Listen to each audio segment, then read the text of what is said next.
ஹாய்ங்க, தோசை செய்ய போகலாமா? இதெல்லாம் ஒரு வீடியோவான்னு தயவு செஞ்சு ஸ்கிப் பண்ணிடாதீங்க. இதில் தான் என் மனவேதனையை சொல்ல போகிறேன்.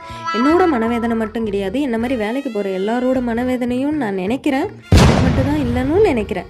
நான்லாம் எங்கள் அம்மா தோசை சுட்டு வச்சா, ஏமா கடல சட்னி வச்சேன், எனக்கு கார சட்னி தானே பிடிக்கும், எனக்கு கார சட்னி தான் வேணும்னு சொல்லி அடம்பிடிச்சி, நார்மல் தோசை ஊற்றினா எனக்கு முட்டை தோசை தான் வேணும்னு சொல்லி 4 முட்டை தோசையே அம்மிக்கிட்டு போய் நாசுக்காக படுத்து ரூமில் தூங்கிடுவேங்க. பார்த்தீங்களா? இப்போ தோசை மாவை நானே கிருட்டுன்னு கலக்க, என் ஃப்ரெண்ட்ஸ் என்கிட்ட உருட்டுன்னு உருட்ட, இப்படி தாங்க என் வாழ்க்கை இப்போ போயிட்டுருக்கு.